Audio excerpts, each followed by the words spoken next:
Hello everybody, welcome back to Half Torqued. I came through a different door this time. Isn't that so crazy? We're switching it up today, what?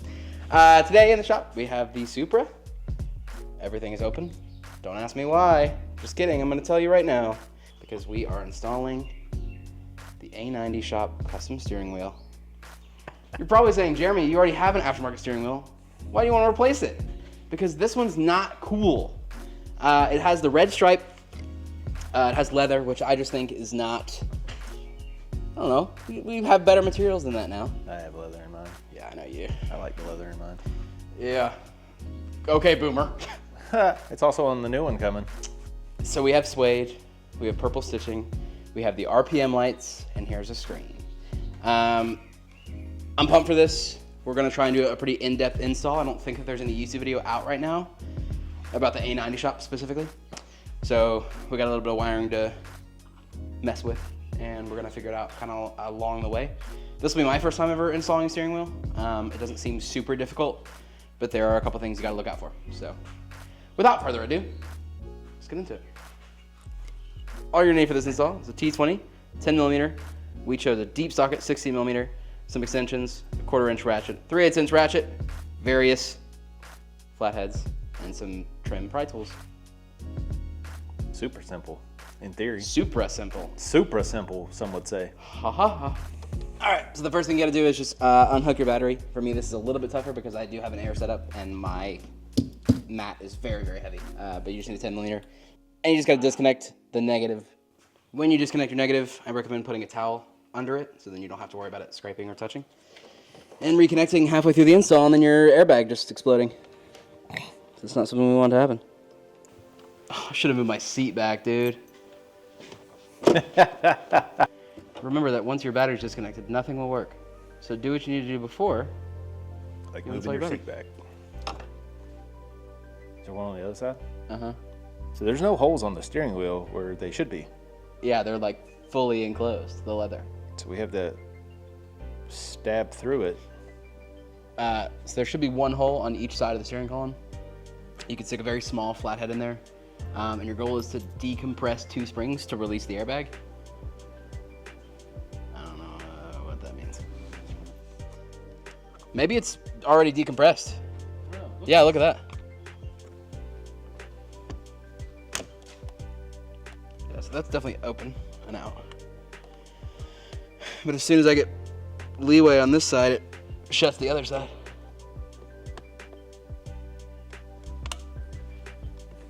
Well, I just pushed that in. Oh, I just popped my pinky. I heard something. Ow.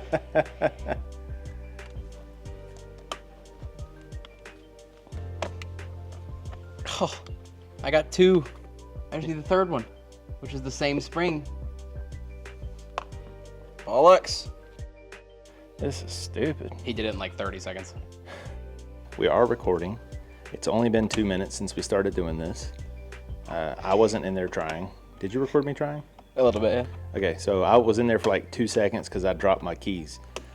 Yeah, he dropped his keys in my car for some reason. Yeah, it was weird, but you know, we went to Best Buy earlier. Yeah. In my car, and I dropped my keys in here somehow, but it wasn't me helping.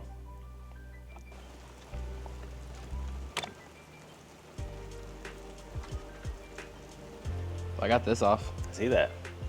on kind of accident. Golly, dude. Don't do that. Okay. There it is. That. There it is. Yay! That airbag. I mean, screw that airbag, because we don't cuss on this channel that much.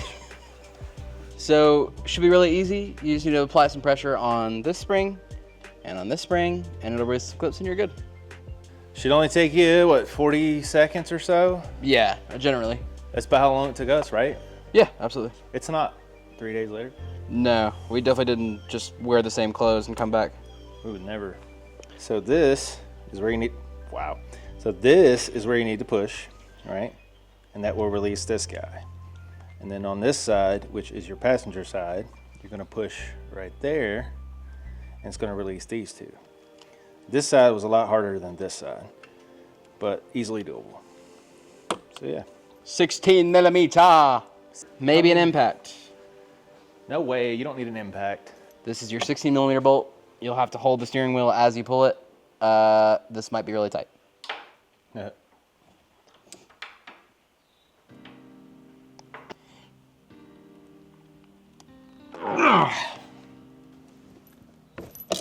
Wow. You don't need an impact. Told you. Don't be a loser. Now, Just give yourself a strong friend. before you pull the wheel off, you want to mark where it's at. Doesn't matter how the wheel is turned, as long as you put it right back onto the same spot. Maka. Oh, God. Don't blow into it like an idiot without eye protection. What Stupid. an idiot. Let me just take a picture of this. 3 T20s. 3 T20s.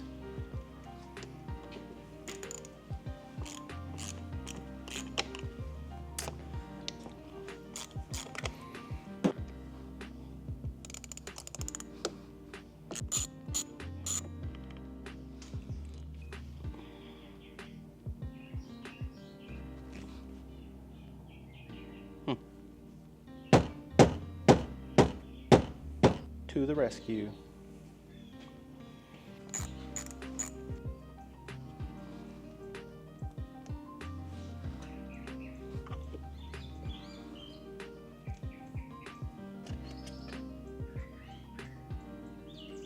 Those birds sound inside of here.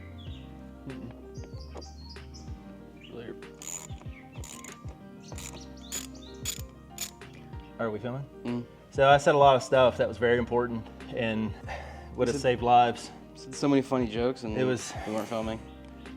I'm tempted to just hammer this thing back on. Here we go. Here we go. Your wheel, sir. Thank you, sir. Okay, see you guys at the table. Okay, so here's the stock steering wheel. Actually, well, other aftermarket steering wheel that I don't like that much. There are just a couple T20s and some connectors you have to pull apart. It's very, very simple. I didn't get that on camera because we were waiting for the blaster to set in before we could pull the wheel out because it was very, very stuck for some reason. The only connector that I struggled with was the connectors for the paddles, and it's just, you literally just pull them apart from the red. So they're not that bad. It's just scary to pull cords that you don't want to break. But that's really it. Now we just got to transfer all of this wiring to the new wheel, and there are a couple new things on this wheel that we got to figure out where they go exactly for the RPM lights and the screen up here. So let's get to it. With these black connectors here, you just got to pull really hard. They're underneath that rubber seal, but these do have to go as well.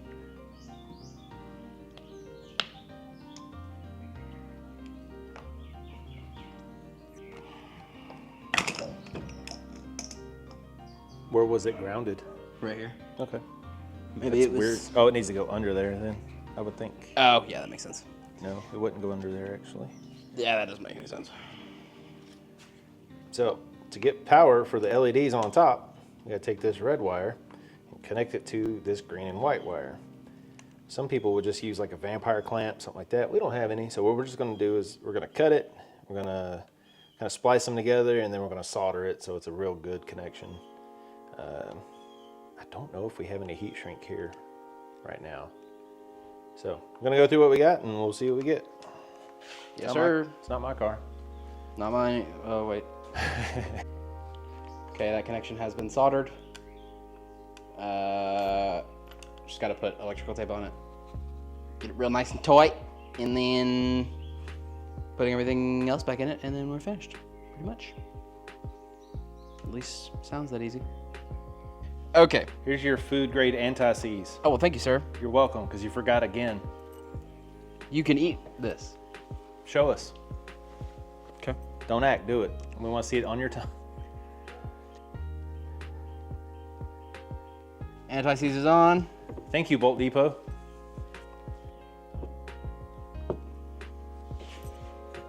Okay, line it up as good as you can. And If if your it's steel not, wheel's a little crooked, you need to get an alignment to get it fixed. yes. Putting your airbag in is optional. Kinda, but Oh, I guess I should probably like put the bolt in before I put the airbag that in. is a huge thing. Yeah. Yeah. Don't forget to put this trim piece back on. We do have some Loctite on it. Optional as well. Same with the airbag. This stuff from Bolt Depot. Thanks, guys. Just so I don't get sued, the airbag is not optional. I would definitely put the airbag back in. The torque spec for this is 46 pounds, but I'm just gonna hand it. Stupid joke.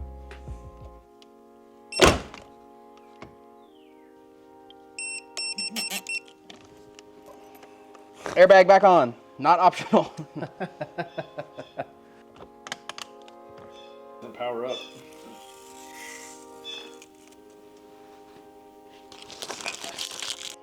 First startup. I hope this works. Oh yeah. All right, so it's a couple days later. The steering wheel's installed. It looks great. The RPMs work perfectly. You'll have to fine tune the RPMs a little bit because it doesn't come exactly for your car. Obviously, this company sells steering wheels for other things. So you'll just have to turn the RPM range up, which I'll show you how to do. And then we're just gonna pop this trim panel off. We just wanted to hook it up to the OBD down here to make sure that it actually worked. But the cool thing is, you might be able to see it down here. It comes with an OBD splitter. So if you're like me and you have a P3 gauge or an EcuTech or a transmission tune, XHP, any of that kind of stuff, you don't have to just run your steering wheel or that at the same time. You can run it at the same time. So we're gonna tuck all those wires, and then I'm just gonna run my P3 gauge. I still wanna have the access to my EcuTech, so I can unplug it without having to take this trim piece off. So I'm gonna leave the splitter down, not in this panel here. But yeah, after that, that's pretty much it. And then I'll open up the app and kind of show you guys exactly how to work it.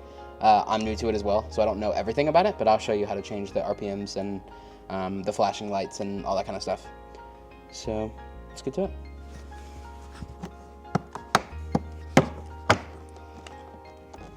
So that's it. You literally just get a trim tool and plastic trim tool, by the way. You never want to use metal on your leather or any plastic. It can easily scratch and ruin that pretty easily. You just pop that in there right there, and these clips, and then that gives you full access to this. I've already got my P3 gauge back here. You can check out that video above. So we have a little bit less room than what you would usually have, but you should get the P3 gauge anyway. So this is kind of exactly what you'll be doing if you got a cool car anyways. Am I right?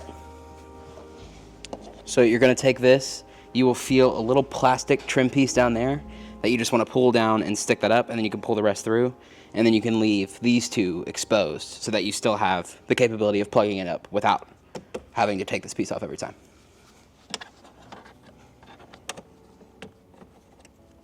So there you go. Now that you got this wire up here, make sure it doesn't fall back down. Oh, looks like that.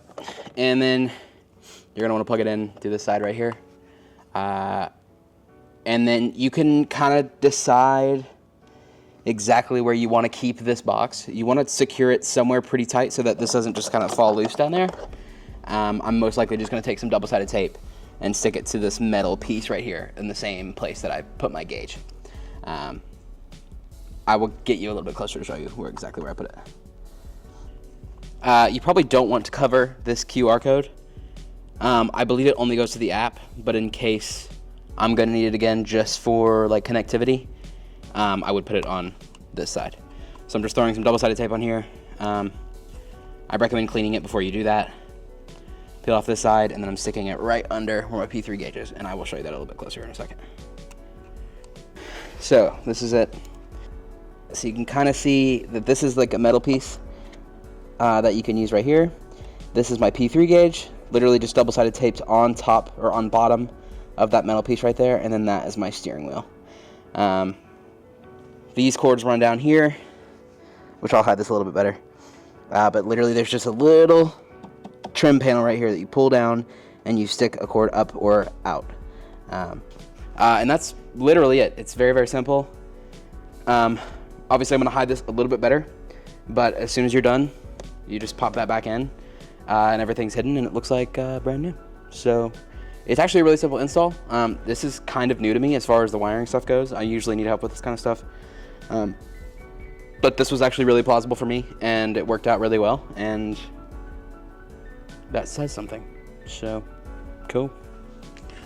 Actually, I'm gonna start the car and make sure that I still have connectivity before I close this and need to hit the pairing button. Definitely do that first.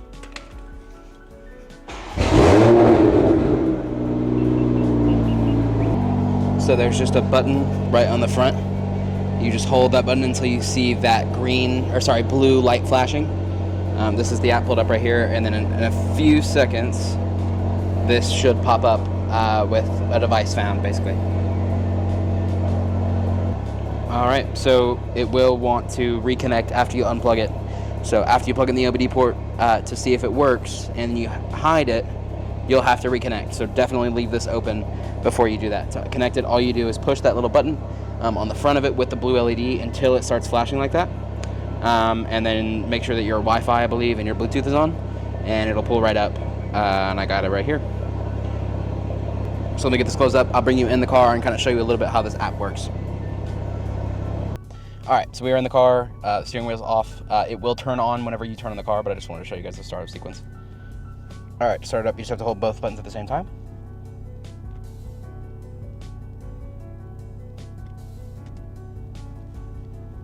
And there you go. That's the startup. So to bring up this menu, these are a few different options that you have. If you just hold on this one to hit select, you just hold down the right button. It'll bring up the A90 Shop logo. You hit this button, it'll cycle through. You got miles per hour, your coolant temperature or oil temperature. Sorry, oil temperature there.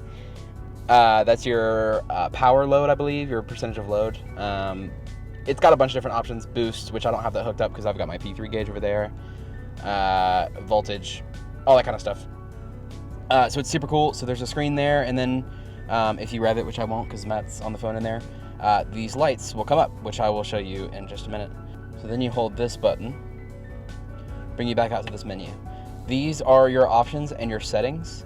This is really if you just don't have the Bluetooth compatibility, because you can do all of this stuff in the app, which is much more simple, because you can do it just with your phone and not having to go through all this kind of stuff. So to show you a little bit about the app, once you're in, you'll have this menu. You go to the middle of this button, and then you find your steering wheel. There's the box and the steering wheel itself. You tap on the steering wheel, and then you've got all of these different options. There is a VIP function on here that will give you some more options if you want to. It's like $100 a year, which is actually a really good deal. But you've got your LED settings. You've got your, these are your RPMs. So this is kind of what I've had to mess with a little bit, because obviously it's not made for your car. They make more products than just this. So I have this a little bit wrong at the moment. I'm still trying to fine tune it. But this RPM up here is when it will start flashing and being like, hey, you need to shift. So I have it 6,600. I'm going to lower it a little bit, I think, so I can have some time to react a little bit. And this is when the light up RPM actually starts. So if you'll see, I'll lower it. Now that we're at 500 RPM, it's on 1, right? So if I raise it up just a little bit, you can see it goes up. So the more RPMs you're at, obviously the higher it's going to be, and then it'll reach the tip, and then it'll start flashing for you to shift.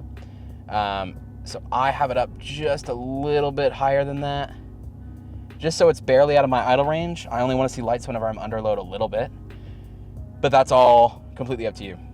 So the color settings are also really cool. This is the elasticity color. By elasticity, it means that whenever it's going up and down, so you can change each individual LED. Like I just showed you, there's one LED per like RPM range that you hit. So you can literally change each individual one. So you can do a rainbow, you can do just purple, you can do pink, blue, red, whatever you want. So I have mine going from pink to white to red, and then it'll flash red. So yeah, there's a bunch of different settings. Those are kind of the main ones. You can change your brightness. This is up to preference completely. I have mine in 30%. That seems to be a really good range. I am probably going to lower it towards nighttime because it can get bright if your whole car is dark, and then the LEDs are just kind of shining. But it never gets too bright if you just change your brightness to a little bit lower, and that's super fast. You literally just pull up your phone. So yeah, I mean, that's pretty much it. These are lit up, right? You can change the button backlight. and that will turn those off if you don't want those. You can change the brightness of that. You could pretty much change whatever you want. You can change your speed units from kilometers an hour to miles per hour. Obviously, I'm in America, that's what I'm gonna do. Fahrenheit to Celsius. So yeah, there's like loads of different customization options in here. This is really cool. I will try and take you on a drive. I don't think I have the camera set up for that, but if I can, it'll be the next clip. But if not, thank you, A90 Shop. It's really, really cool. I consider it a massive upgrade. The suede is like so much nicer than the carbon, or the leather, sorry. I just think it's nicer. I know that some people think that it gets dirty, so if it gets dirty too fast for you, fine, go with the leather, but I like the comfortability of the suede. But these are pretty much fully customizable. They'll do purple suede, they'll do yellow suede, they'll do whatever you can think of. So yeah, highly recommend it. Definitely go check them out. Link in the description, and they'll hook you up. This thing is really, really cool. A super easy install, even for me. So we had a good time. Once you get past those springs, it's not that bad at all. So have fun. Thank you for watching, and we'll see you in the next one. Let us know what you want to see next. Peace out.